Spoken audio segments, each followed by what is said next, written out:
Buenas noches. Otra versión, otro programa de Doctrinarios. Gracias por venir, diputada. Al Gracias contrario, un por placer venir. enorme. Vos sabés que dimos un salto generacional ahora. Soy la primera que viene de esta edad. Tiene 4, 5, 3, 4 programas. Soy la primera.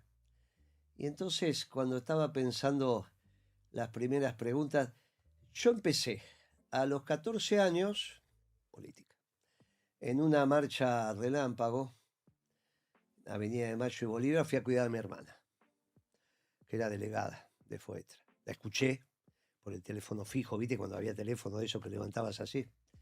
Y estaban organizando ese acto. Esa FOETRA era brava, ¿no? Eran actos de aquellos 100, 200, 300, vivan, hacían algún lío. La poli tranqui, era la época de Onganía, venía. Yo dije, no, si va mi hermana, viste, el mandato de los varones es cuidar a la hermana. Así tiene que ser. Por supuesto. Así que la fui a cuidar, ya me lleva 5 años. Y terminé primero en la fila. Pero después arranqué más fuerte en el Mariano Moreno, Colegio Bravo. La historia del Mariano Moreno, el edificio es extraordinario, además, que tenía que ser un símil del Buenos Aires, pero bueno, no salió como el Buenos Aires. Era el Buenos Aires. Me echaron de la escuela y mi vieja decía, no te toman en ningún lado. En el único lugar que me tomaron era en el Mariano Moreno. Colegio extraordinario también.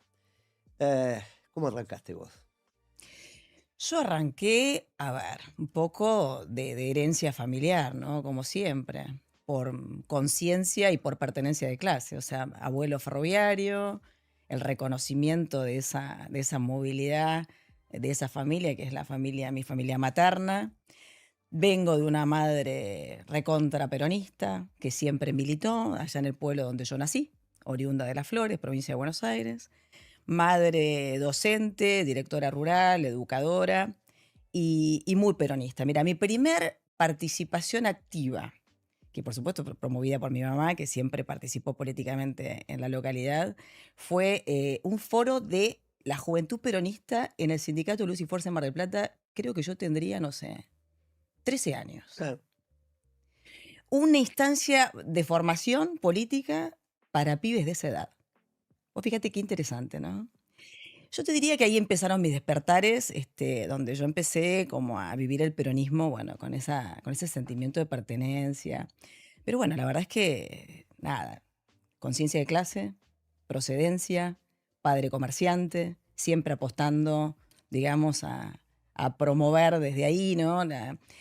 Bueno, la verdad es que es eso básicamente mi inicio. Después nunca, o sea, es esto, ¿no? Nacer ahí y después, bueno, fui recorriendo otras Y cómo cosas en se la te ocurrió universidad. hacer una maestría, un doctorado? Creo que sos doctora en... ¿Cómo hiciste en defensa? A ver, contame eso. Bueno, en principio porque pienso que es una necesidad. Una necesidad. Este programa se llama Doctrinarios y me parece fundamental Póngame el nombre, que después se me quejan de que no está el que nombre. hablemos de esto, ¿no? La doctrina peronista, ¿qué es lo que implica? Y acá tenemos que empezar a pensar qué nos pasó en relación a un eje fundamental de la doctrina peronista y del desarrollo de nuestra identidad y nuestra historia, que tiene que ver con la defensa nacional. El general Perón es, por supuesto, un miembro del ejército argentino. Nosotros somos hijos, nacimos un 4 de junio del 43 con un grupo de oficiales unidos, con el GO. ¿Qué nos pasó que dejamos de pensar en la defensa nacional como el dispositivo que estuvo mentado por un militar, que es el general Perón, para defender ese proyecto nacional y esa doctrina y esas tres banderas? O sea, Perón acuñaba la defensa nacional en el mismo sentido y en los mismos términos que la justicia social, que la independencia económica y la soberanía política. Es parte de la misma visión estratégica.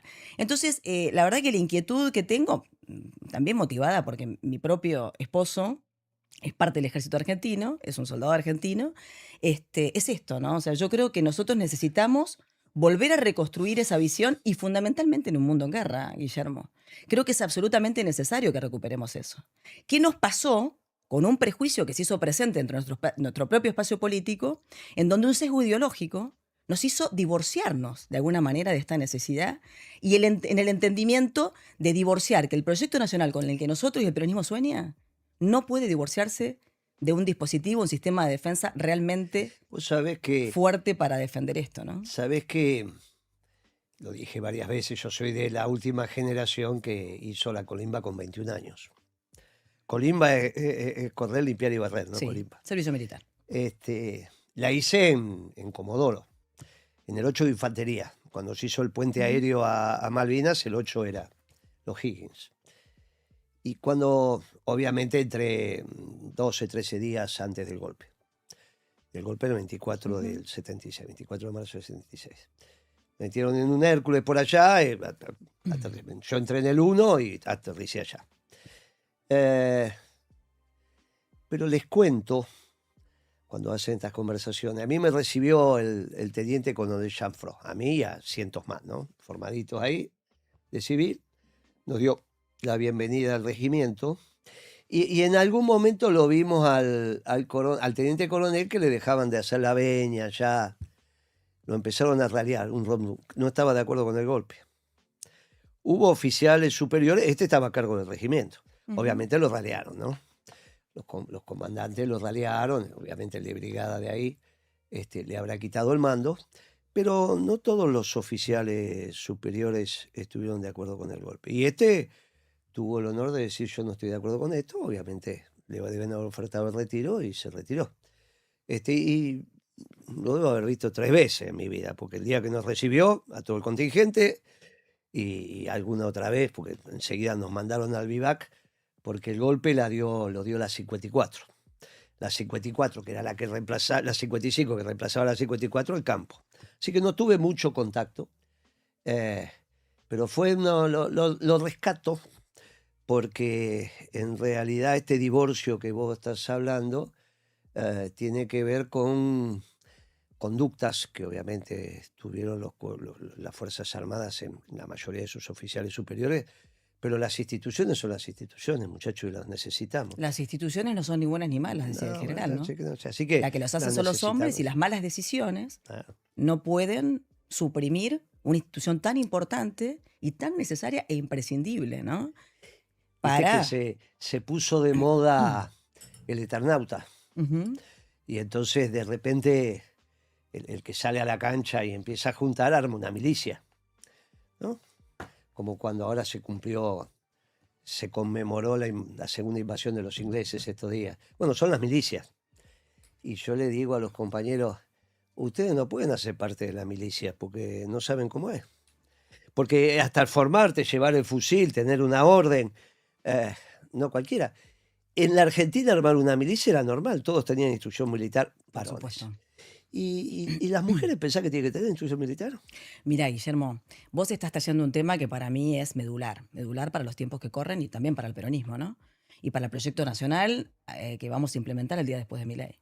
Necesitamos pensar con una cabeza superadora de estos prejuicios que, por supuesto, tienen asidero en estas cuestiones que decís, el golpe del 76, una cuestión histórica que nadie trata de olvidar ni de no reconocer, pero la verdad es que claramente hoy es un día muy particular. Sabemos que acaba de ocurrir la cumbre de la OTAN, en donde claramente, con una conciencia de lo que está pasando a nivel global, los países, digamos, integrantes de esta alianza estratégica militar han decidido, por ejemplo, entre otras cosas, disponer una inversión en materia de defensa en un mundo en guerra, así lo decía el Papa Francisco.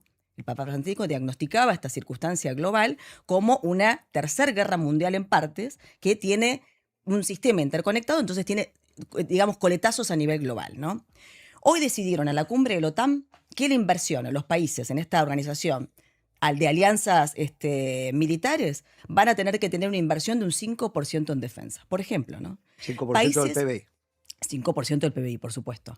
Países que, entre otras cosas, están volviendo a rediscutir el servicio militar obligatorio, o sea, la instrucción, la aptitud militar de todos los ciudadanos, digamos, de los países, entendiendo y concibiendo, o sea, teniendo conciencia de enfermedad que estamos en un mundo en guerra. ¿Sabes cuánto sería eso en la Argentina? 30.000 millones de dólares.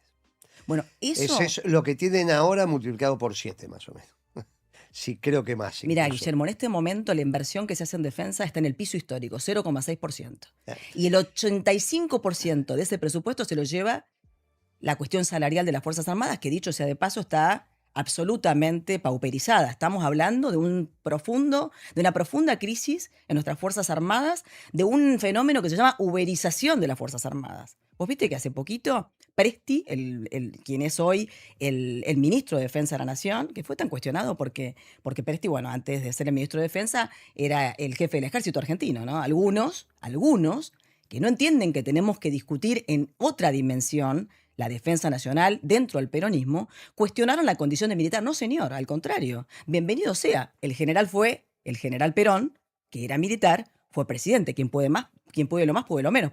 Entonces, el jefe del ejército puede ser ministro de Defensa de la Nación. Ahora bien, ¿cuál es mi cuestionamiento a Presti? La traición a sus camaradas. ¿Cómo puede tener un ex jefe del ejército a sus camaradas en condiciones de uberización y de pauperización salarial?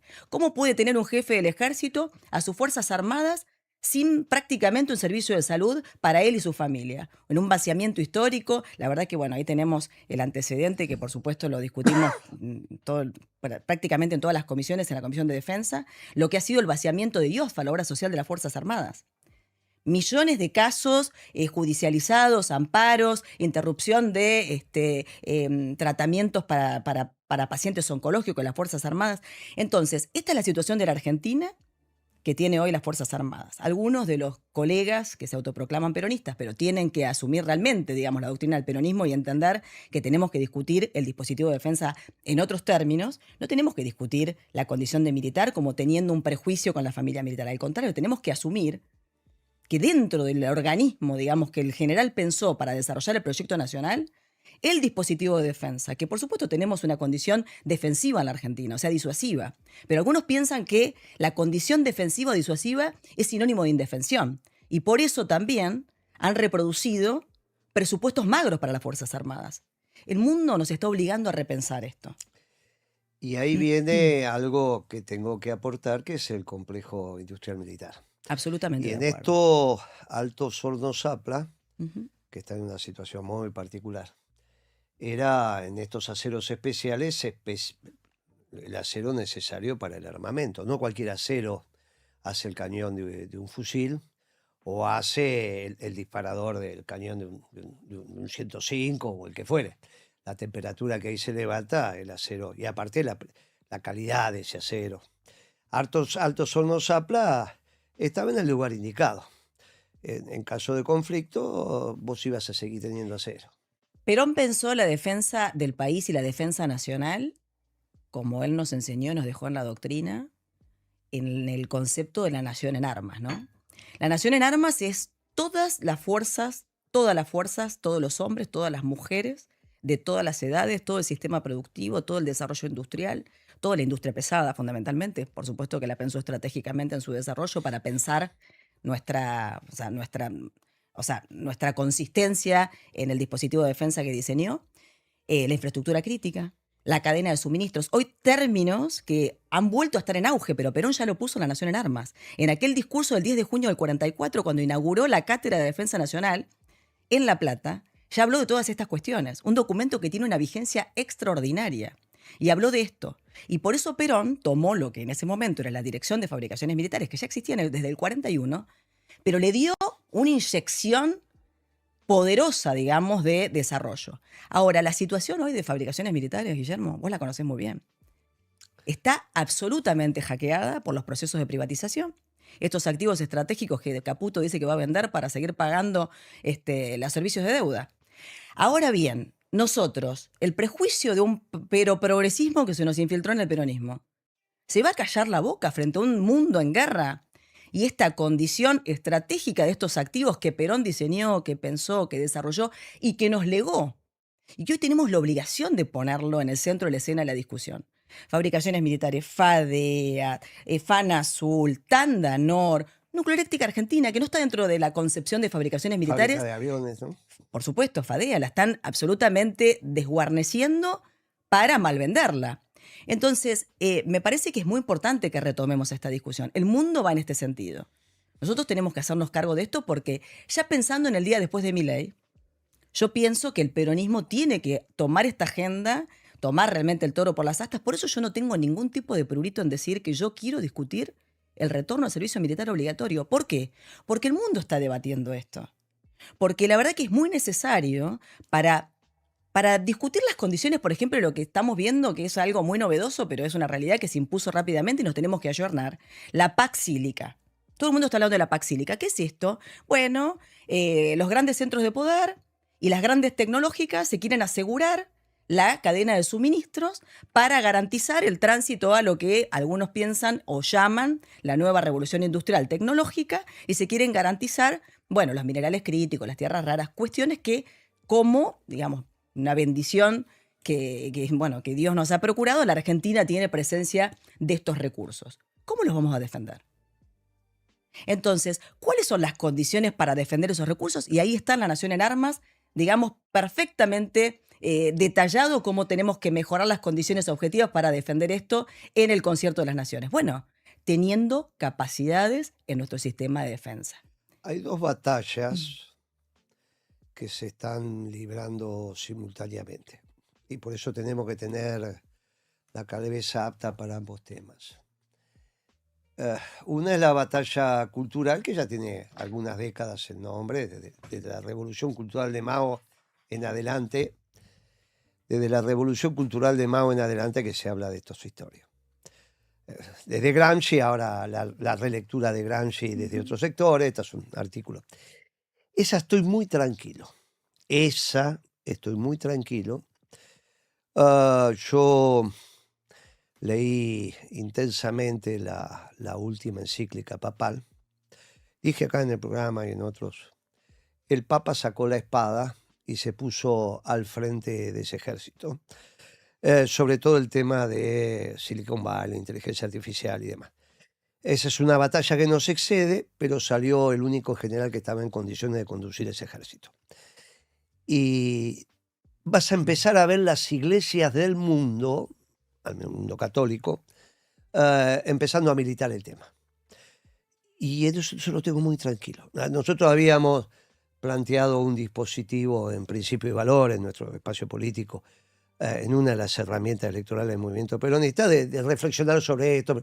Y la encíclica del Papa completó lo que los compañeros habían empezado a estudiar, a elaborar. La encíclica completó y también se conduce desde el conocimiento. Yo decía, mira, hay que entregarse, hay que empecemos, aportemos, hagamos.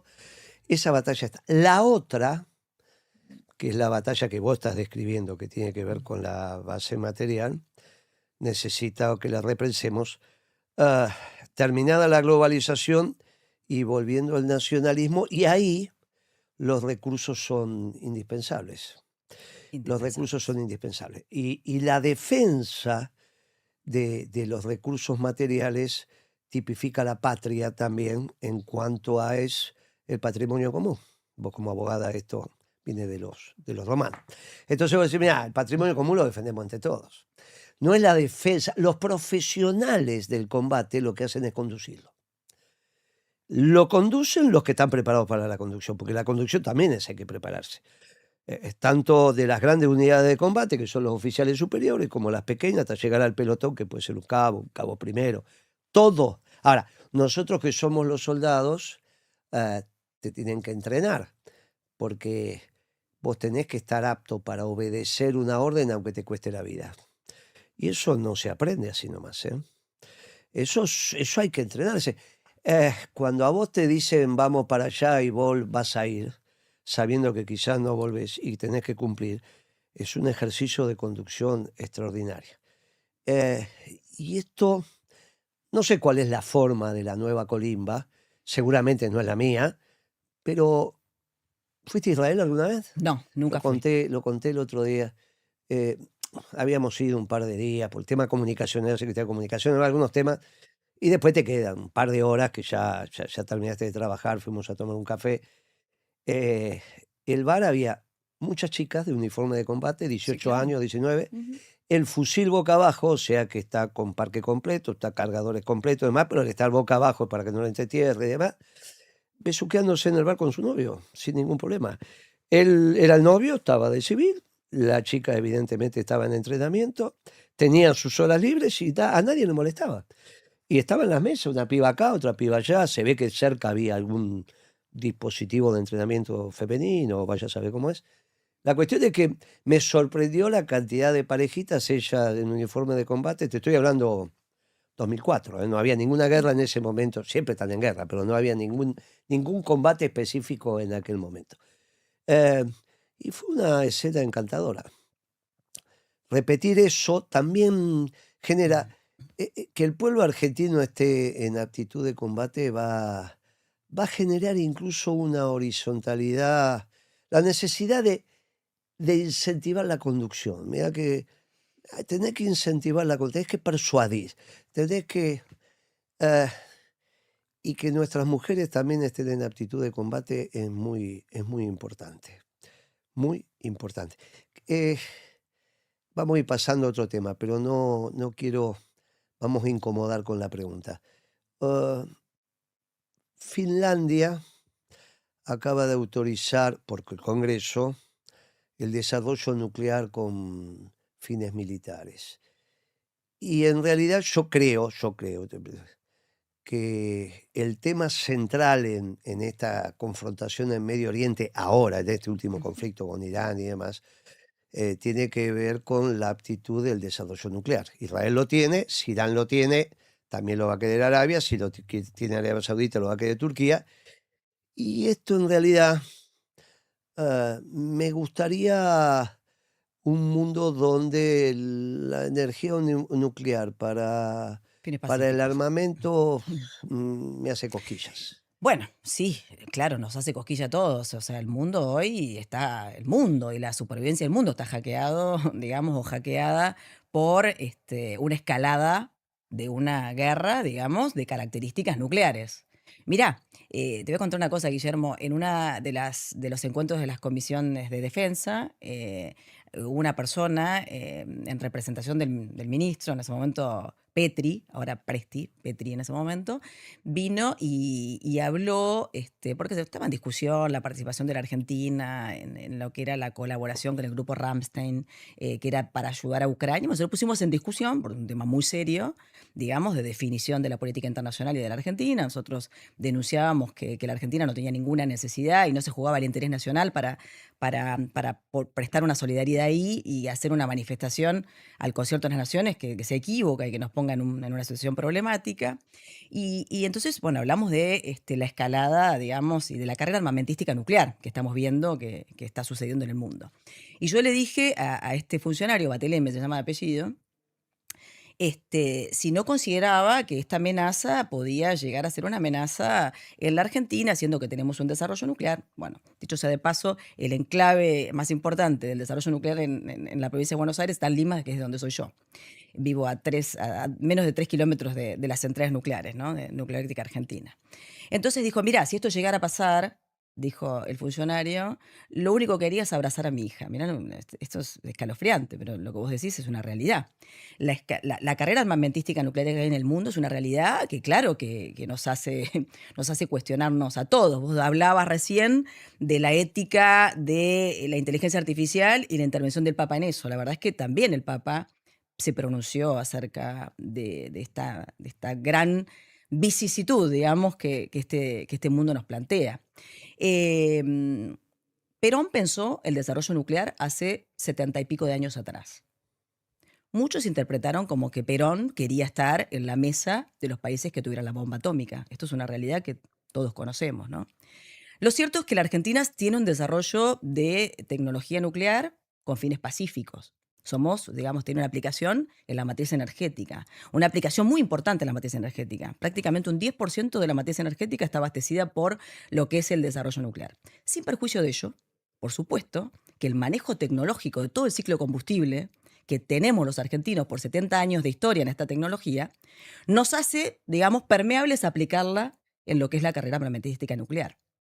Por lo tanto, a mí me lleva a pensar y me obliga a pensar en esta cuestión, que también tengo una responsabilidad institucional en la Comisión de Defensa Nacional en la Cámara de Diputados, y porque también soy doctorante, porque tengo un interés particular en esto, en un mundo en guerra, creo que todos los peronistas deberíamos estar pensándolo, que puede llegar a ser este intento de desarme de nuestro plan nuclear una posición en donde quieran que Argentina no participe de los pocos países que manejan, 20 países en el mundo que manejan todo lo que es la tecnología nuclear y el ciclo de combustible completo. La Argentina tiene en Río Negro, en Picanelleu, una experiencia que no es a nivel industrial, a nivel muestrales, de enriquecimiento de uranio. Es ese mecanismo del enriquecer uranio que nos hace, digamos, pasibles de poder estar en el listado de los países que tenemos la capacidad tecnológica desarrollada para aplicar, digamos, la tecnología nuclear en defensa. Por eso yo digo que por ahí este intento de privatizar Nuclearélectrica Argentina, con una maniobra muy cuestionable, porque la verdad es que vienen pasando cosas que vengo denunciando, que son muy raras, ¿no? Por ejemplo, no sé, el desarme del proyecto Karen. El proyecto Karen 25 es un diseño de reactor modular de baja potencia, que es el único a nivel mundial que tiene ese nivel de desarrollo. Ese proyecto Karen, que además es un reactor modular, que bueno, que todo parece que hace mucho tiempo a varios países le genera bastante inquietud que Argentina lo tenga desarrollado, porque se mete en una posibilidad de competir en un comercio muy, digamos, apetecible.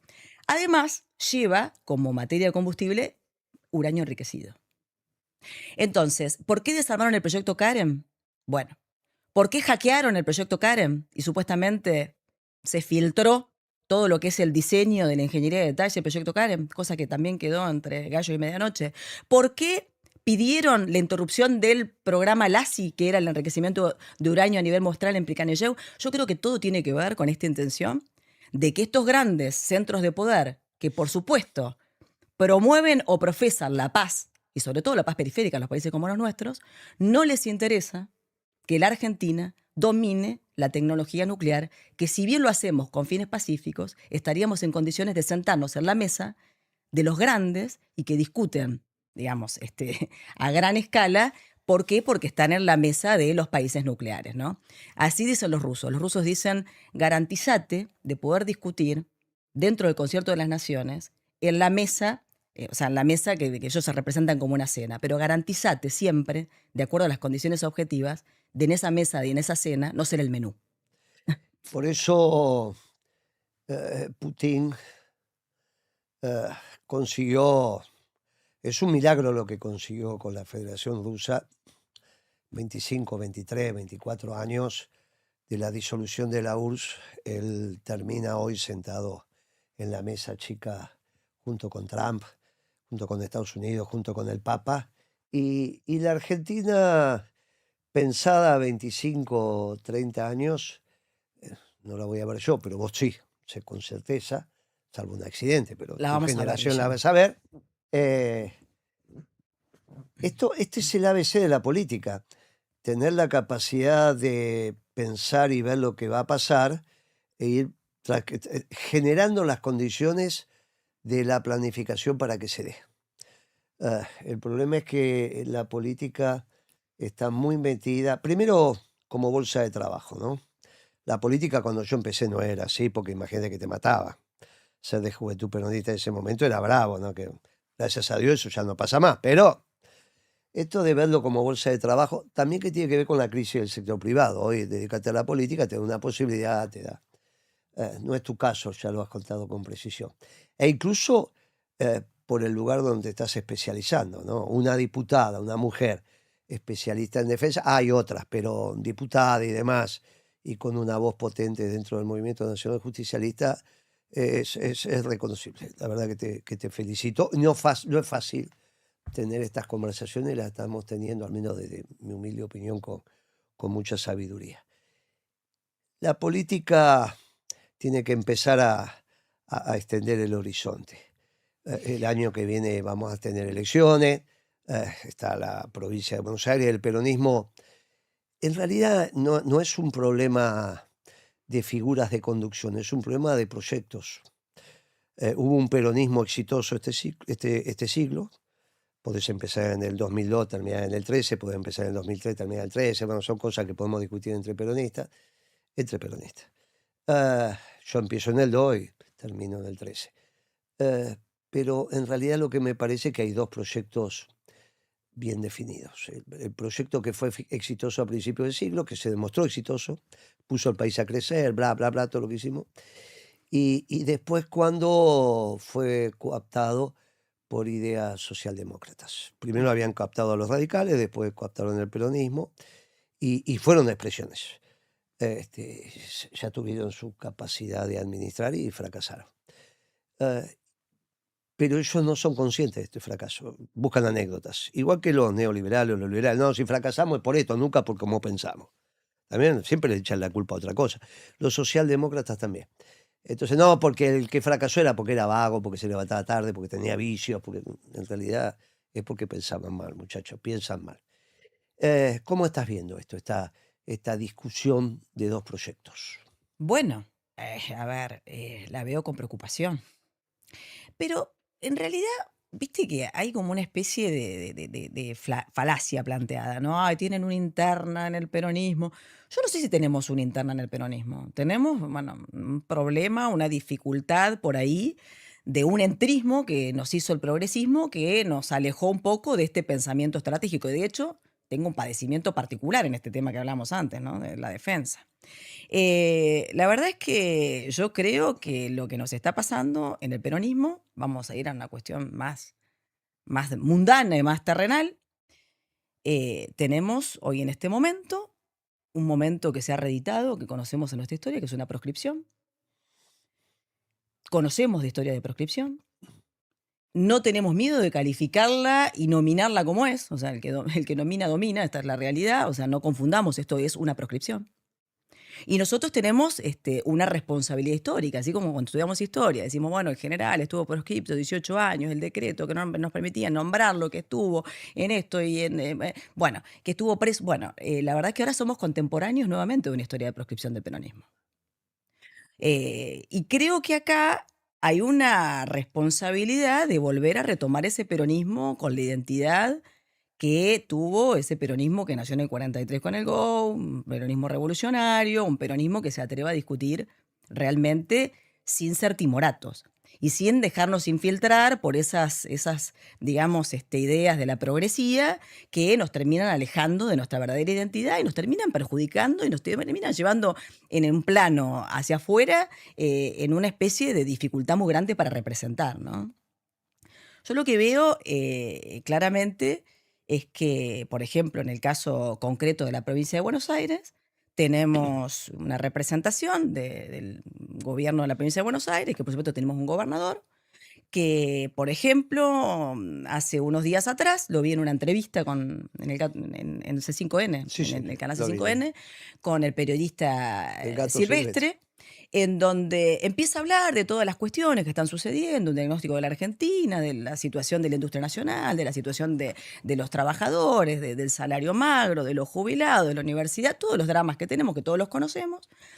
Y en un momento le dicen, bueno, ¿cómo piensa usted construir o cómo piensan construir desde el peronismo? Bueno, le dice una alternativa a esto. Entonces empieza a hablar, bueno, nosotros estamos haciendo una estrategia de acumulación de poder con sectores de intendentes de la provincia de Buenos Aires, con algunos actores de la política discutiendo. Por eso hemos armado un espacio que se llama MDF, Movimiento de Derecho al Futuro. Entonces desde ahí estamos sumando lo que sabemos que suman, qué parte suman ese movimiento, ¿no? Un grupo de universitarios bastante autonomistas que vienen de una militancia universitaria de esas expresiones autonomistas como TNT, como Kilómetro 501, que citaban a la población a no votar, a no participar, una especie de reniego, ¿no? del sistema político tradicional. Bueno, un intendentismo podemos decir frepacista, hoy Frente Grandista, o sea que traen ese sello del Frente Grande, han sumado un albertismo sin Alberto. Ahora, empieza a decir todo esto de la acumulación de actores de este movimiento MDF y termina, digamos, concluye diciendo que, bueno, que se está armando un frente anti-Milei, cosa que yo también cuestiono mucho. Nosotros nunca fuimos anti-nada.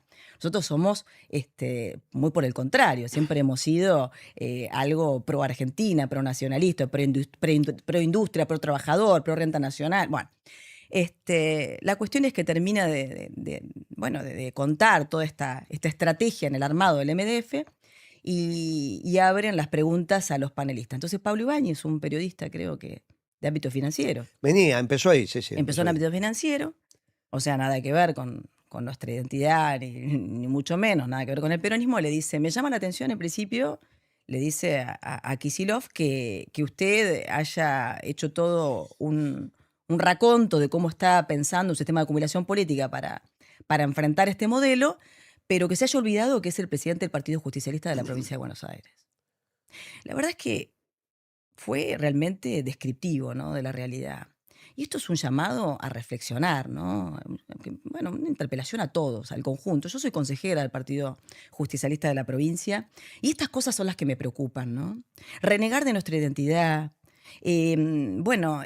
esquivar estas discusiones, hacernos un poco los disimulados de que estamos en una época de proscripciones, que tiene que ver con nuestra identidad, que tiene que ver con nuestra historia, que tiene que ver con lo que sabemos que se buscó en ese momento de la proscripción de Perón, que llevó 18 años, que esperemos que no nos lleve el mismo tiempo, ¿no? O sea, también llevó 18 años y llevó una trágica, digamos, toma de conciencia de la sociedad, producto de un gran deterioro de todo lo que sucedió. Por eso luego, digamos, se dio vuelta la taba. Necesitamos una dirigencia que acorte esos plazos. Y para acortar esos plazos necesitamos, bueno, hacernos cargo de esto que decimos, ¿no? La verdad es que estas cosas me preocupan y me parece que generan Acá efectos. estuvo Pichetto, estábamos sentados al revés, pero por circunstancias nada más, explicando la propuesta de él en el Congreso, que te va a Ujú. tocar debatir. La están terminando de pergeñar, de armar con sus equipos técnicos. Eh, Hoy hay un antecedente que está en los diarios, que es Le Pen, en Francia, que le acortaron la pena, que la van a Sí, dejar hacer candidata, bla, bla, bla, bla, bla. sí. Hay varios antecedentes. Está el antecedente de Isabel, que contó acá Isabel Martínez, ¿no?, de Perón, que contó Isabelita, que contó Pichetto. Hay posibilidades que el poder, tuvo Santur también, senadora, diciendo, ojo que los diputados son la expresión certera de la legitimidad. El presidente también es votado, pero los diputados es la expresión del pueblo, Yo estoy tienen derecho. completamente Hay un confiada. poquito más de los Sí. diputados, entonces pueden opinar sobre el resto de los poderes con un gradito más. Están Yo un estoy cachito confiada de que más. va a haber una revisión de la condena de Cristina, que claramente es absolutamente irregular, es una condena amañada, es una condena que hasta el propio, no sé, ministro de Justicia del propio gobierno de Milei en su momento opinó acerca de de la condena absolutamente Hay dos irregular. O sea, Cuño maneras Libarona lo dijo, Barra lo dijo. Es Hay una dos cosa. maneras de ver Ujú. esto, o lo vemos desde el punto de vista político o desde el punto de vista judicial. El punto de vista judicial lo ven los expertos. Desde el punto de vista político, que es lo que creo, en realidad hay que construir el poder necesario para que esto se dé vuelta. Pero Y tiene en que el esto, peronismo al unísono tener esta y posición. claro, bueno, A ver, entonces, Cristina está presa porque es culpable de varios cargos. ¿De qué es culpable? De una política exterior soberana, además con justicia social, de industrializar el país, de tener los mejores salarios de Latinoamérica digamos, en dólares, de tener la mayor cobertura previsional y también en dólares, de los superávit gemelos. Todo eso, el del desendeudamiento, de gobiernos que fueron doctrinarios, bueno, de como desarrollar este. la tercera central nuclear, por ejemplo, de discutir acerca de tener una gobernanza autónoma de lo que es, por ejemplo, la hidrovía, el Paraná, tema absolutamente también medular para lo que hoy se debate en el sistema mundo. Entonces, por eso está presa Cristina. Ahora, si los peronistas no decimos al unísono lo que tenemos que decir y no revertimos esa El situación con la peronismo sí, fortaleza, porque en realidad somos gorriones que no podemos estar presos. No somos, ¿viste? Nosotros no podemos. Los canarios sí pueden. Vos lo dejás en una jaulita y vive. El gorrión vos lo metés en una jaulita y se mueren. Los me haces peronistas, acordar lo que decía Evita, ¿no? Decía ella decía que Perón era un halcón que sobrevolaba, bueno, ¿no?, las altas cumbres, porque era una persona que yo creo que eso ilustraba la visión estratégica del general, ¿no? nosotros no podemos tener a los comunistas, ni hacemos política con las carpetas ni con el Poder Judicial. No, claro. Eh, pero lo que hay que acumular es poder político. Hay una tendencia ahora a pensar que lo inevitable es la reelección de Milei. Mirá, me dolió la declaración de Aníbal cuando dijo, Pedro le dijo Rosenberg, ¿no? Sí. Che, ¿qué vas a dejar del gobierno de Milei? Pedro pensando que se cambió todo. Y Aníbal dijo, dejo todo. Y después Aníbal, esa no es una declaración de Aníbal en sí, es la influencia de algunos economistas que estuvieron en el gobierno. El viceministro de Kicillof suele hacer esas declaraciones en las reuniones con los empresarios. El mercado está muy bien, lo que está mal es el supermercado. Una visión de la economía ridícula. No puede haber economía buena con el supermercado, los almacenes y los negocios de proximidad mal. Eso es una estupidez, no Pero entender lo aparte, que es la ¿para economía. qué Sí, gobernamos? Para, sí, para, claro, para, ¿para qué? claro, para el sistema Bueno, financiero. lo que hizo, son Ridículo. amigos, lo tiene como un consultor. Entiendo que repitió algo que escuchó y no tomó dimensión de lo que estaban diciendo. Pero ese mensaje se fue introduciendo, porque en realidad lo que fue la década ganada no se estudia, no se sabe lo que se hizo en la década ganada. Las medidas tomadas en términos instrumentales Ujú. para que la década ganada no son, porque vos mencionaste los títulos. Detrás de los títulos hay toda una política que se desarrolló. Esto es lo que al experto le tiene que estudiar. También me decimos, no, ¿cómo se salvó tu vieja y tu vieja y se operó del corazón? Listo, ese es el título. Después está el que sí sabe cómo hacer el tema, no vamos a hacer nosotros. Bueno, lo mismo pasa, y eso se estudia, para eso vas a estudiar economía. En nuestras facultades, e incluso las que hicimos nosotros, nos enseñan economía peronista. Pero aparte en el discurso, tampoco se convoca a que los que todavía están en condiciones de hablar con sujeto, verbo y predicado lo expliquen. Y hay decenas de funcionarios, digamos, por ejemplo, no se estudia lo que hizo Ana Edwin en el INDEC, para poner un tema Claro. que nos va por fuera a nosotros. No se sabe lo que hizo. Ana Edwin tuvo un solo trabajo en su vida. Fue el INDEC. Entró con 20 y pico de años. Y llegó a directora del INDEC, con rango de subsecretaria, a punto de jubilarse, 2 o 3 años antes de jubilarse. Fue todo su trabajo. Si alguien conoce el INDEC, Eso es. es ese cuadro del peronismo. ¿Se la estudia? No se la estudia. Y es una socióloga de las primeras camadas de sociología formadas. Economía, sociología son disciplinas nuevas. Estudiándose como nuevas, ¿no? O sea, formadas como tal. Son los temas que tenemos que reasumir. A veces por decisiones políticas menores de algunas mentes menos... No, vamos a tomar los indicadores de... Claro, si un gobierno se queda sin estadísticas, se queda sin historia. Tu hijo no... Si no hay estadísticas, ¿dónde las estudia? Por eso penetraron sobre las estadísticas, para que no quede historia. Porque los éxitos de la década ganada finalmente en los libros se traducen en números y esos números no están. Sí, es cierto. Claro, Y de por eso esto nos también, tenemos que hacer Guillermo, cargo, sí, claro. Y esto permitime decírtelo, o sea, obviamente la compañera, ayer hablábamos de ella y la verdad que tengo una valoración enorme por ella, que fue parte de tu equipo también. Y de un también hay equipo de que decir, un gobierno. equipo de gobierno que bueno, que obviamente después tuvo sus ataques y o sea, apuntaron las hostilidades porque precisamente podían reflejar los éxitos, digamos, de lo que fue esa época. Ahora bien, por ahí pueden tratar de amañar los números, tratar, como hacen con Cristina y como hicieron con vos también, Guillermo, ¿no? Tratar de embarrar la cancha. Pero ¿sabés qué? El peronismo también tiene memoria genética. Ok. Y la verdad que esa felicidad, es cierto que hay números, que bueno, el dato mata relato, que bueno, que ya lo vimos. Hoy estamos en el piso histórico del consumo de leche y carne. O sea, esto es así. No sé, yo no necesito el INDEC, el propio INDEC de Milei, ¿no? Que tiene, que bueno, vos podés explicar mejor que nadie cómo están amañando, digamos, la situación del INDEC sin integrar los cuadros tarifarios, etcétera, etcétera. Pero sin perjuicio de eso, la gente no come vidrio, ¿eh? Los argentinos no comen vidrio.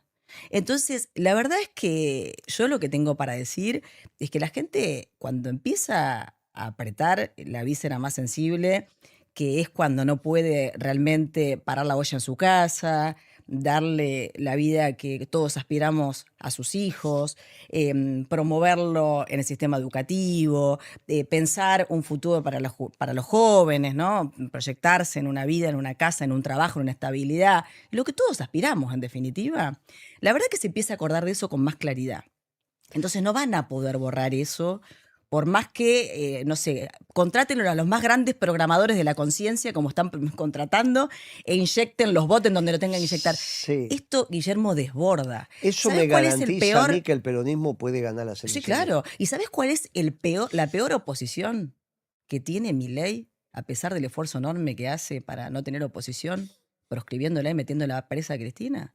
¿Sabes con quién confronta a Milei? Con la realidad. Que por más números que pongan es inocultable, Guillermo. Yo vengo de Zárate, vengo de al lado de las centrales nucleares, están desmantelando todo, el cordón industrial, toda la zona norte de la provincia de Buenos Aires.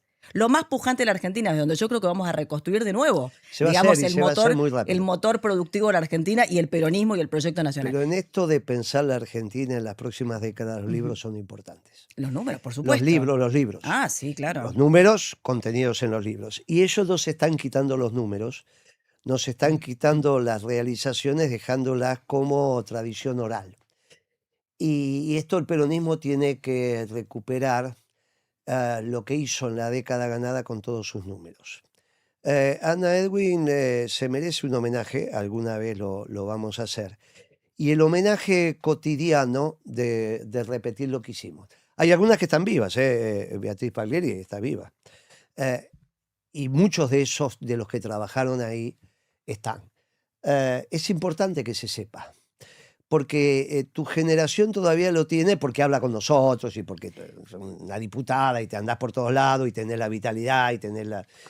pero no todos. Y la posibilidad de que vos especules y que en un reportaje no te metas en estos debates. Vos te metiste, esto no es un reportaje, es una conversación, te metiste con el servicio militar obligatorio, te metiste con la aptitud de defensa, te metiste con la industria militar, te metiste con el armamento nuclear, te metiste, no tenés metro. Entonces, para vos meterte con los números del INDEC es una pavada. Pero en realidad, para otros lo esquivan el tema. El progresismo. Claro, y vamos Claro. perdiendo Vale. la capacidad de explicar, sobre todo a esas generaciones que les gusta leer, que le damos para leer los libros de la doctrina, pero que después cuando decimos esto fue aplicado en la década ganada, quieren también tener. No hay tantos libros, ¿eh? Yo hice En defensa del modelo, Cristina hizo otro, sinceramente, hay algunos otros, pero no hay mucho más, ¿eh? No hay mucho más. Los libros del peronismo, cuando se presentan en la Feria del Libro, son los que más público atraen. Los actos más grandes, los eventos más grandes de la Feria del Libro, en las últimas 3 ferias del libro los hicimos nosotros. Con libros no de Smith a Keynes, lo hicimos explicando lo que está pasando. Claro. Ahora estoy viajando el viernes a la Feria del Libro de La Rioja también. Va a pasar algo similar, estoy seguro. Porque están ávidos, pero lo tenés que refrendar. Es muy importante que recuperemos los números, porque los números fueron extraordinarios. Los informes del Fondo Monetario ponían los números los de nuestro gobierno. No es que inventaban otros números. Vos vas a los anales del Fondo Monetario, están nuestros números. En pie de página dice, bueno, estos números, el sector privado, algunos consultores tienen otra opinión. Nada más que en una nota al pie. Pero se instaló que el Fondo Monetario trabajaba con otros números. Y nosotros ese relato, incluso dirigentes nuestros, no los han cambiado. En esta vuelta del peronismo, el ser orgullosamente peronista, como lo estás demostrando vos, también implica asumir en la década ganada la historia construida por ese INDEC. Porque es muy importante. Ese INDEC venía de tener en sus estadísticas la influencia de la convertibilidad, que era donde la canasta alimenticia tenía muchos productos importados, porque ya habías entrado en un proceso donde lo importado podía ser más barato que lo nacional y hacía parte del consumo. No estoy diciendo nada, es simplemente lo que pasó producto del consumo de 10 años de convertibilidad. Ahora, en realidad que cuando el mercado devalúa, esos productos subieron de precio, seguían estando en la canasta, pero ya no estaban en el consumo. Esto lo tienen que explicar los que saben. Vos, Guillermo. Bueno, pero lo tienen que explicar los del INDEC, porque Sí. lo van a explicar por haberlo vivido. Vos sabés que se medía en la Argentina, quizás vos ni las viste. ¿Vos viste alguna vez una rosa con un tallo de 1 metro? No. ¿Viste que no lo viste? Pero ¿sabés por qué? Porque no te dio ahora te da la edad, y te da tu marido, y te da todo, y te da de ir a un hotel, que cuando vos entrabas, Las flores que adornaban tenían un jarrón enorme y sobresalía la rosa. Ese tallo tiene 1 metro, o tiene 75, de acuerdo a dónde, o tiene 50 centímetros. Vos conocés la rosita, 20 centímetros, 25. Bueno, no tengo. ¿Sabés de, Me encantan los rosales. sí, Y a sí, pero el Sergio tallo también. es ese. ¿Sabés de dónde viene? De Ecuador o Colombia. No se Ujú. hacen acá. Vos, aunque vayas a Escobar, no vas a encontrar esas rosas.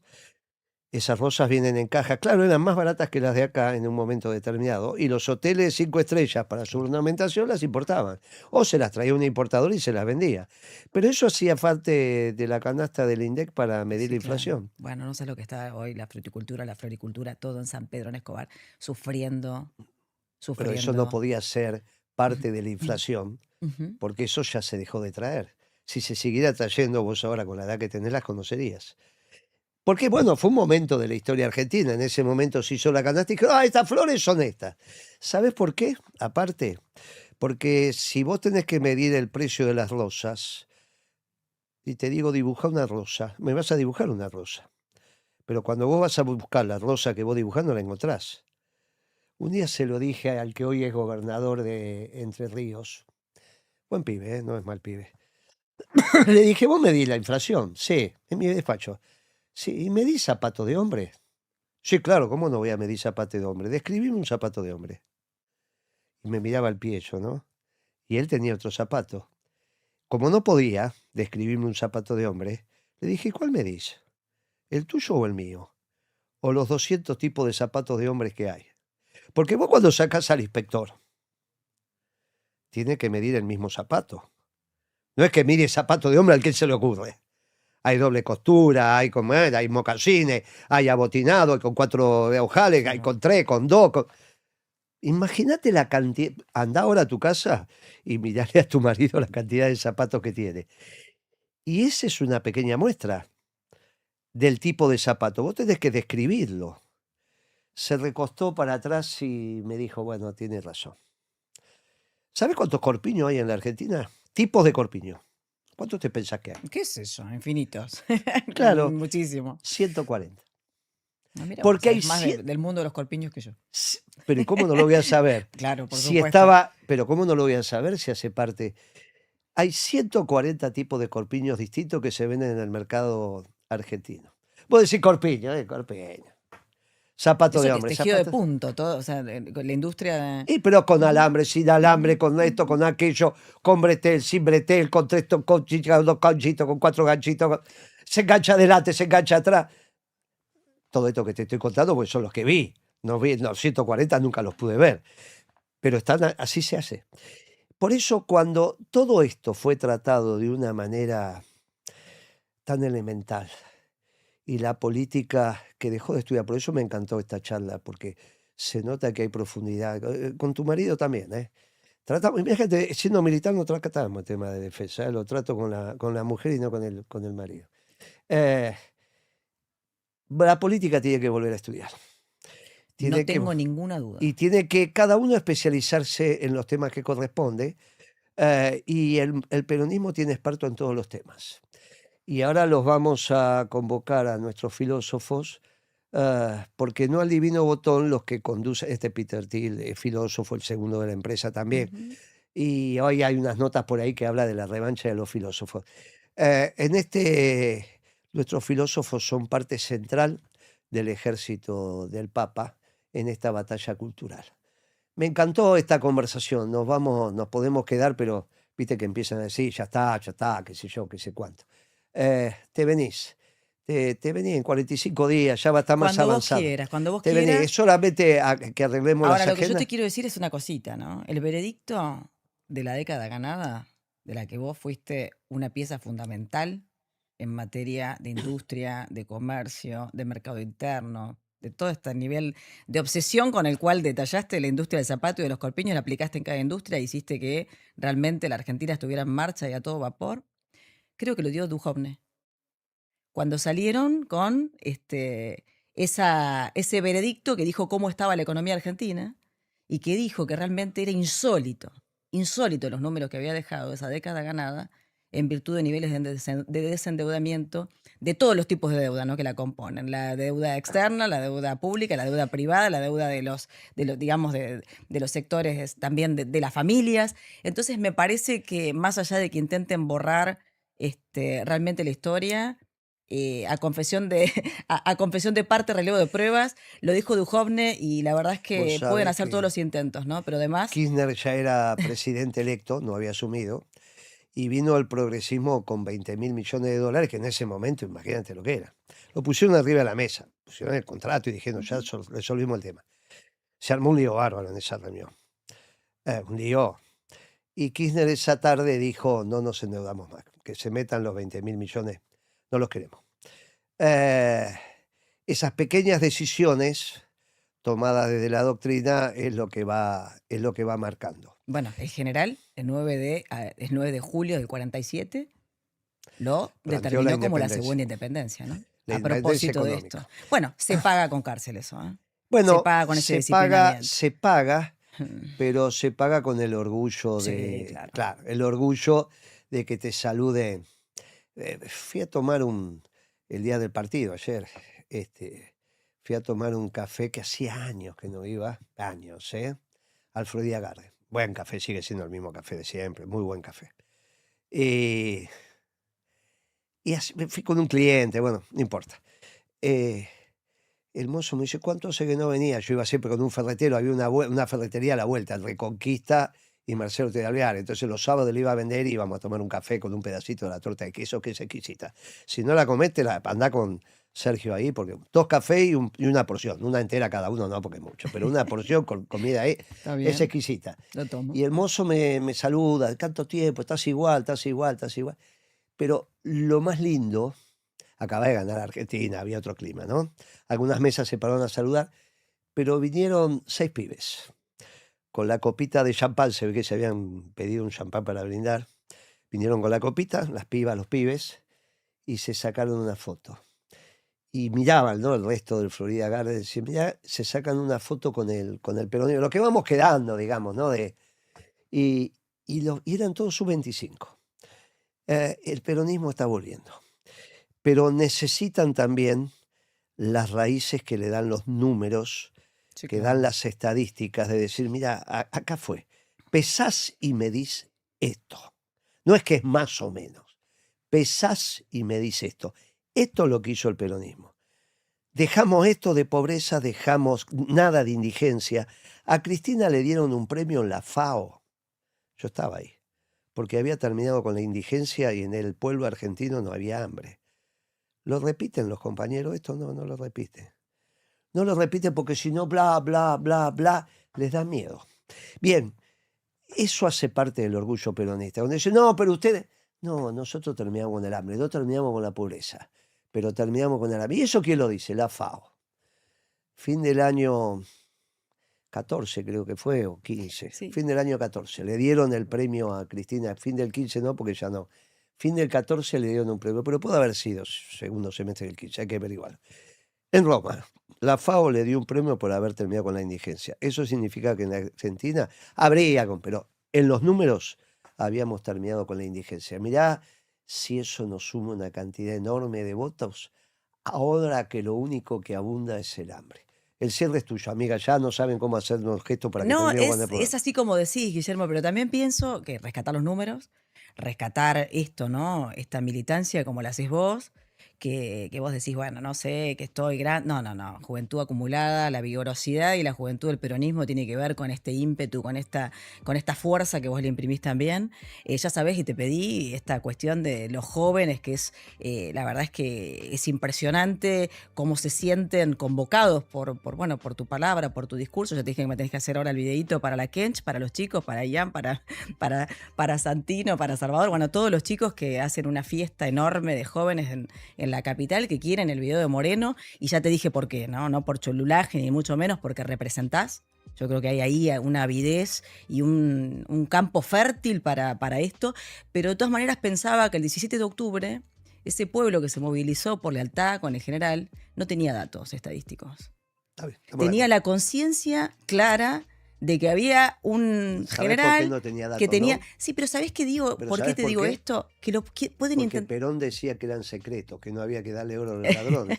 Y estos te quieren creer un juicio porque no, no, los datos Es eran cierto, pero secretos. bueno, tenemos compañeros, viste, que han deformado las estadísticas, sabiendo que hay procesos judiciales que tienen intenciones bueno, ¿no? De enterrar esta historia, esa progresía que tanto daño nos hace, que coincido con vos, con Bernie, bueno, que lo vienen diciendo y suscribo al pie, pero aún así como sea, Guillermo, creo que el pueblo no es tonto y que realmente esa lealtad como la que obtuvo el general el 17 de octubre, Cristina la está teniendo en ese altar nuevo que inauguraron los que, como dice Discépolo, ¿no? Mordisquito, nosotros no nacimos de la opresión, van ahí a ese altar nuevo que han inaugurado en San José 1111 y confío plenamente que el orgullo peronista nos va a sacar adelante. Y hace un rato hablábamos de defensa, que la verdad que vale mucho la pena hablar, y vos decías algo que tenía, la verdad que para mí, una profundidad enorme. ¿Cuántos argentinos están dispuestos a dar la vida por la Argentina? Y yo creo que muchos, y creo que muchos jóvenes. Así que tengo mucha esperanza y mucho orgullo de lo que somos y de nuestra historia. Y me parece que nuestra tarea es multiplicarla, predicarla, como decía el general. Un Así proyecto está. nacional, un programa de gobierno y muchos predicadores. Ahí tenemos los predicadores. Un fuerte abrazo peronista para todos Muchas los gracias. compañeros Muchas y nos gracias. vemos la próxima.